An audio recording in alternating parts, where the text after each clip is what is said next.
Hello ಹೇಳಿಪ್ಪ. Aditya ಎಲ್ಲಿದೀಯಾ? ನಾನು ದಿಶಾ ಮನೆಗೆ ಹೋಗ್ತಾ ಇದ್ದೀನಪ್ಪ. ಈಗಲೇ ಅವ್ರ ಮನೆಗೆ ಹೋಗೋ ಅವಶ್ಯಕತೆ ಇರಲಿಲ್ಲ, ಸ್ವಲ್ಪ ದಿನ ಬಿಟ್ಟು ಹೋಗ್ಬೋದಿತ್ತು. ಈಗ ಅವ್ರು ತುಂಬ ಕೋಪದಲ್ಲಿರ್ತಾರೆ. ನೀನು ದುಡುಕ್ತಾ ಇದೆ ಅಂತ ನನಗನ್ಸುತ್ತೆ. ಅಪ್ಪ, ನಮ್ಮ ಕಡೆಯಿಂದ ತಪ್ಪು ನಡ್ತಿದೆ. ಇದನ್ನು ಹೀಗೆ ಬಿಟ್ಟರೆ ಸಂಬಂಧ ಹಾಳಾಗುತ್ತೆ. ಅದಕ್ಕಿಂತ ಮುಂಚೆ ನಾವೇ ಹೋಗಿ ಮಾತಾಡಿದ್ರೆ ಒಳ್ಳೇದಲ್ವಾ? ಆ ವ್ಯವಧಾನ ನಿನಗಿದೆಯಪ್ಪ, ಅವ್ರಿಗಿದೆಯಾ?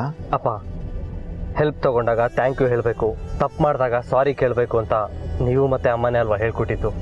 ಆದರೆ ಪರಿಸ್ಥಿತಿಗಳು ಬೇರೆ ಆಗಿರುತ್ತೆ ಆದಿತ್ಯ. ದಯವಿಟ್ಟು ವಾಪಸ್ ಬಂದ್ಬಿಡು. ನೀನು ಹೋಗಿ ಅಲ್ಲಿ ಸಾರಿ ಕೇಳೋದು ನನಗೆ ಯಾಕೋ ಸರಿ ಅನ್ನಿಸ್ತಾ ಇಲ್ಲ. ಅಪ್ಪ, ನಿಮಗೆ ನನ್ನ ಬಗ್ಗೆ ಚೆನ್ನಾಗಿ ಗೊತ್ತಿದೆ. ನಾನು ಯಾವುದಾದ್ರೂ ಡಿಸಿಷನ್ ತಗೊಳ್ಳೋಕ್ಕಿಂತ ಮುಂಚೆ 1000 ಸತಿ ಅದ್ರ ಬಗ್ಗೆ ಯೋಚನೆ ಮಾಡಿರ್ತೀನಿ. So please, you don't worry, I will handle.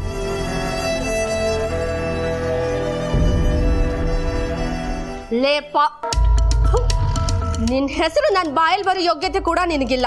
After all ಮನೆಗೆ ಕೆಲಸದಳು ನೀನು. ಅಂಥದ್ರಲ್ಲಿ ನಮ್ಮ ಮನೆಗೆ ಬಂದು ನಮಗೆ ಅಡ್ವೈಸ್ ಮಾಡ್ತೀಯಾ? ನಿನ್ನ ದಿಶಾ, ಸ್ಟಾಪ್ ಇಟ್.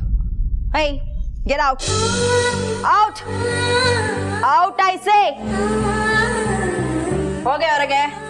ಅಮ್ಮ, ಅಖಿಲಮ್ಮ ಅವ್ರ ಮನೆಗೆ ಸೊಸೆ ಆಗೋದಕ್ಕೆ ಯೋಗ, ಯೋಗ್ಯತೆ, ಘನತೆ, ಗೌರವ ಇದೆಲ್ಲ ಬೇಕು. ಅದು ನಿಮ್ಮಲ್ಲಿದೆ. ಆ ಮನೆಗೆ ನೀವು ತಕ್ಕನಾದ ಸೊಸೆ. ಆ ಯೋಗನ ಕಳ್ಕೋಬೇಡಿ, ದಯವಿಟ್ಟು ಒಪ್ಕೊಳ್ಳಿಮ್ಮ. ಏಯ್, ಬಾಯಿ ಮುಚ್ಕೊಂಡು ಹೋಗಿಲ್ಲ ಅಂದರೆ ಇನ್ನೊಂದು ಬಾರಿಸ್ಬೇಕಾಗತ್ತೆ. ಎಷ್ಟು ಗ್ರ್ಯಾಂಡ್ ಆಗಿ ನಡಿಬೇಕಾಗಿರೋ ಎಂಗೇಜ್ಮೆಂಟ್ ನಿಂತು ಹೋಗಿ ಅದರಿಂದ ಆಗಿರೋ ಅವಮಾನ, ನಷ್ಟ ಎಷ್ಟು ಅಂತ ನಿನಗೆ ಗೊತ್ತೇನೆ? ಕೂತ್ರೆ ನಿತ್ರೆ ಸಲಾಮ್ ಹೇಳೋ ಜನ ನಮ್ಮನ್ನ ನೋಡಿ ನಗ್ತಾ ಇದ್ದಾರೆ ಗೊತ್ತಾ? ಮಾಮ್, ಇವಳ ಜೊತೆ ಮಾತಾಡ್ಕೊಂಡು ಯಾಕೆ ಟೈಮ್ ವೇಸ್ಟ್ ಮಾಡ್ತಾ ಇದ್ದೀರಾ? ಪ್ರೀತಮ್ ಇವಳನ್ನ ಇಷ್ಟಪಡ್ತೀನಿ ಅಂತ ಹೇಳಿದ್ದಕ್ಕೆ ತಾನೇ ಇಷ್ಟೆಲ್ಲ ರಾದ್ಧಾಂತ ಆಗಿದ್ದು. ಓಹೋ, ಪ್ರೀತಮ್ ನಿನ್ನ ಇಷ್ಟಪಡ್ತಿದ್ದಾನೆ ಅಂದಿದ ತಕ್ಷಣ ನೀನ್ ಪವರು ಪೊಗರು ಜಾಸ್ತಿ ಆಗಿದ್ಯಾ? ಅದಕ್ಕೆ ಇಲ್ಲಿ ಬಂದು ಸಂಧಾನ ಮಾಡ್ತಿದ್ಯಾ?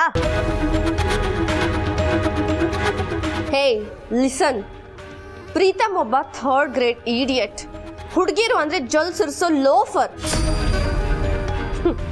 ಅವನ ಯೋಗ್ಯತೆಗೆ ನೀನೇ ಸರಿ. ಹೋಗು, ನೀನೇ ಅವನ್ನ ಮದ್ವೆ ಆಗು.